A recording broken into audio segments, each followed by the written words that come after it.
Boa noite. Olá, Sandra Dumont, entrando aqui em nosso evangelho de hoje. Deixa eu ver quem está mais aqui. Cleide Bravo, Kátia Pinto, boa noite. Sejam todos bem-vindos. Na Cleide, minha irmã querida. Logo mais nós vamos estar em nossas salas de estudo, né, Ana Cleides? Boa noite, minha querida irmã.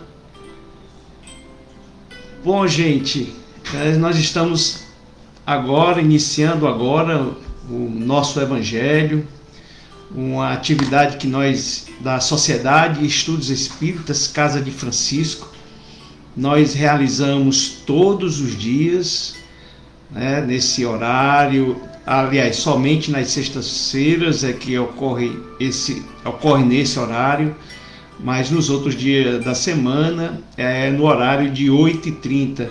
Um trabalhador da casa, né, vem aqui refletir, né, juntos, né, na Cleides, com a gente estuda um tema e traz aqui para reflexões, né, para ajudar, né?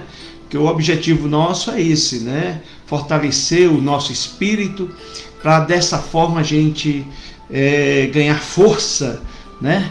Musculatura espiritual, para a gente seguir nessa nossa caminhada evolutiva do ser que de fato nos fez Deus, Espírito, né? Para um dia nós estarmos mais sintonizados com eles, da mesma forma que o nosso querido, amado Mestre Jesus, o nosso modelo, o nosso guia, né, conseguiu por mérito próprio. É tanto que ele conseguiu que veio até nós, cuida de nós espíritos imperfeitos, nessa caminhada, nos auxiliando com todo o amor que é peculiar dos espíritos puros. Queridos, o som está chegando bem para vocês? Todos estão me ouvindo bem? Eu gostaria de ouvir de vocês, por favor. Se ficarem calados aqui, eu vou prosseguir. Bom, inicialmente vamos pedir ao nosso bom Pai que nos dê a tranquilidade necessária para a gente trazer o tema hoje, refletir acerca do nosso tema que nós trouxemos hoje, para falarmos aqui e deixarmos algumas reflexões junto com vocês, para que Deus, nosso Pai, com os bons espíritos, silencie, né, a nossa mente, as falas espirituais, para que a gente possa aqui, né, intuído pelos bons espíritos, trazer uma reflexão do tema de hoje, que nós vamos falar do poder da fé, que está lá no capítulo 19, a fé transporta montanhas, e eu vou me focar nessa parte do capítulo, no item 4, e vou fazer uma leitura dele. É curtinho. É preciso se guardar de confundir a fé com a presunção. A verdadeira fé se alia à humildade. Aquele que a possui coloca sua confiança em Deus, mais do que em si mesmo, porque sabe que, simples instrumentos da vontade de Deus, não pode nada sem Ele. Por isso, os bons espíritos vêm em sua ajuda. A presunção é menos fé do que orgulho, e o orgulho é sempre castigado, cedo ou tarde, pela decepção e pelos fracassos de que lhe são infligidos, ou seja, impostos aplicados. Mas o que é a fé, né? Antes de entrar, porque isso aqui é um alerta para nós que estamos nessa caminhada, para compreender esse poder que todos nós temos. Eu entendo que a fé é um atributo da alma. Nós nós temos no nosso interior, na alma, nós trazemos a fé. Mas ainda nós não sabemos utilizar esse poder que nós temos, o poder total da fé, né? A fé que a ciência já começa a comprovar, né? Através de fenômenos, de efeitos, não sei se vocês já ouviram falar do efeito placebo, do efeito nocebo. Inclusive nós tomamos mais ciência, né? Conhecimento mais disso aí, porque a ciência já utiliza isso, né? Agora na época, né, dessa pandemia, das vacinas, né? Aonde um grupo de pessoas tomam a vacina mesmo. Esse é um teste farmacológico, né, que todos os medicamentos e vacinas passam, né? Um grupo, uma parte das pessoas do grupo de teste, uma parte toma a vacina e outra parte não toma, né? E aí fazem, né, para ver qual é a questão, né, do efeito dessa vacina nesses grupos. E a ciência não diz, mas muitas das pessoas que não tomam, né, eles usam assim, tomam em outros tipos de remédio, farmacológico, né, eles tomam farinha e um outro grupo tomam o remédio mesmo, né? E há muita cura também no público que não toma. Eles são curados, né? E aí isso daí a gente que estuda a questão percebe que há aí uma ação da fé, um efeito positivo. Do mesmo jeito, esse efeito bom, né, que é o efeito placebo. O efeito nocebo é o contrário, né? A pessoa entra achando que já não vai dar certo, e não dá. Não? Então é o efeito contrário da fé.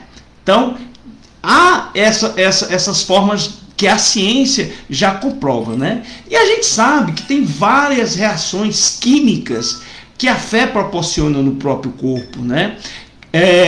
A gente vê casos como, por exemplo, que os evangelhos, o Novo Testamento conta, daquela senhora, né, que sangrava há 12 anos, e ela colocou na cabeça que já tinha feito de tudo, mas tinha fé de que se tocasse na túnica de Jesus, ela se curaria, né?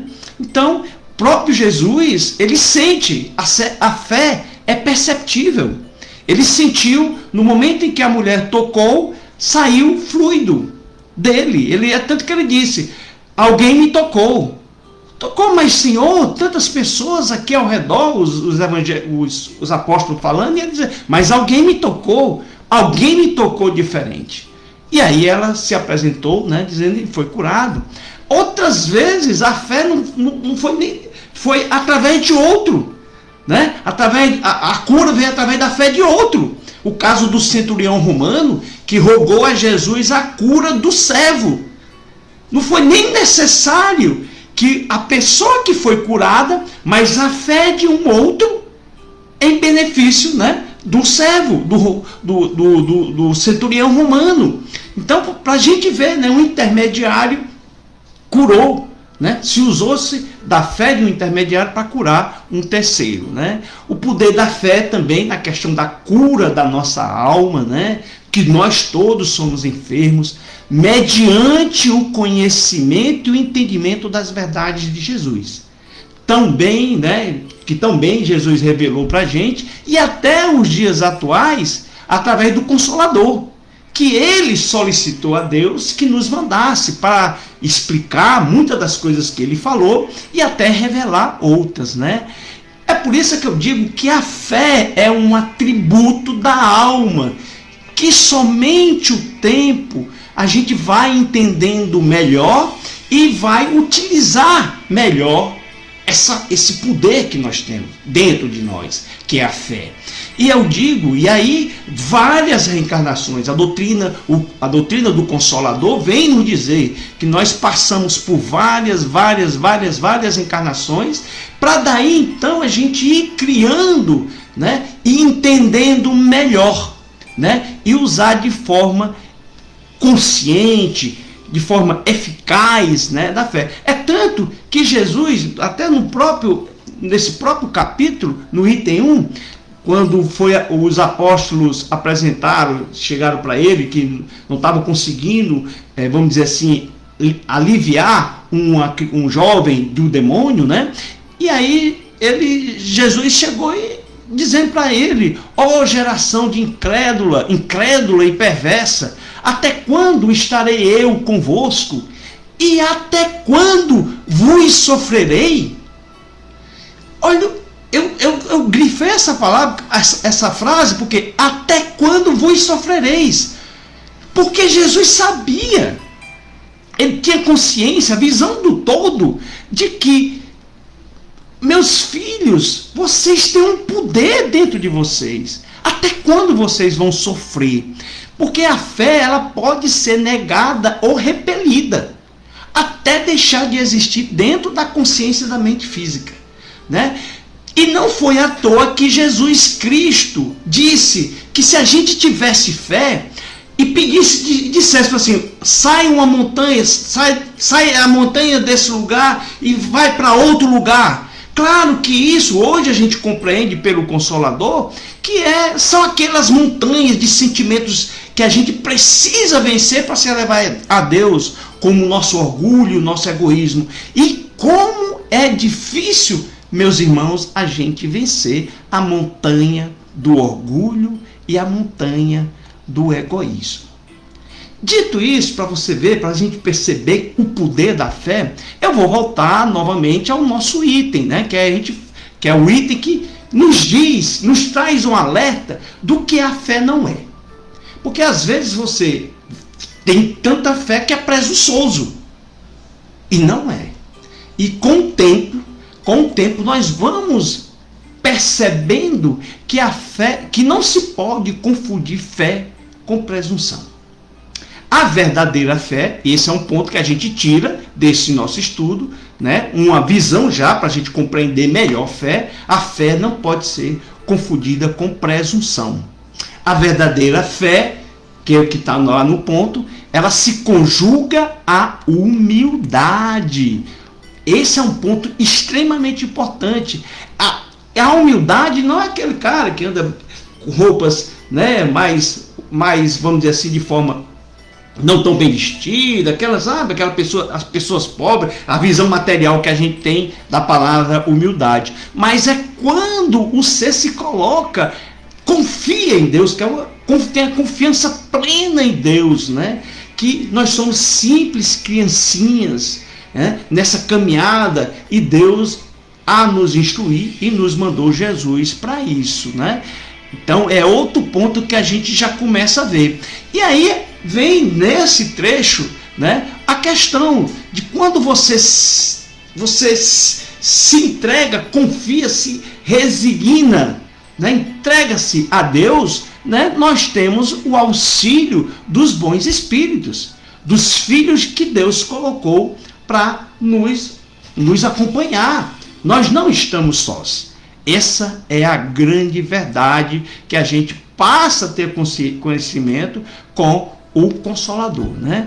A presunção, aí isso é muito importante a gente colocar, é menos fé do que orgulho.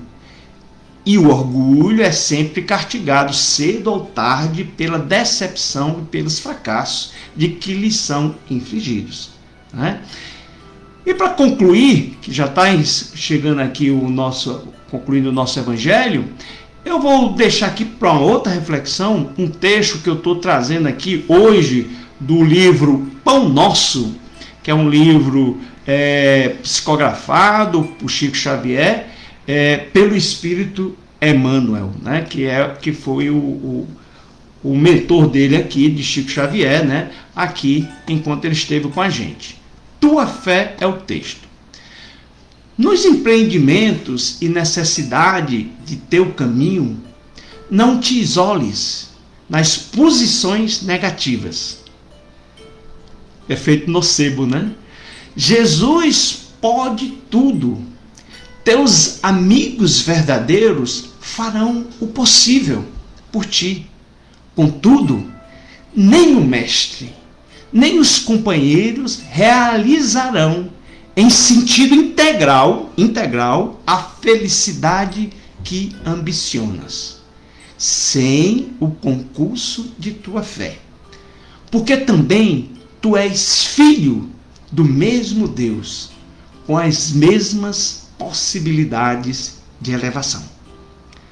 Meus queridos irmãos, deixo com essa reflexão final, desse texto maravilhoso que Chico Xavier, que é o Espírito de Emmanuel, através do nosso querido Chico Xavier, que já está no mundo espiritual, nos traz para nós termos confiança, acreditarmos que podemos, nós temos um poder muito grande no meio, dentro da gente, da nossa alma, do nosso espírito. E isso se comprova, até voltando aqui um pouco, eu tenho visto muitas pessoas que são acometidos pela doença, essa doença aí da Covid, e tem pessoas que têm passado de forma diferente. E aquelas pessoas que se demonstram mais fé, elas passam pela tribulação, mas tem uma paz interna. Então é isso, meus irmãos, um excelente final de semana, um excelente final de noite para todos, com Jesus ao lado de vocês, sempre ao nosso lado caminhando. Paz e bem, e até um outro momento.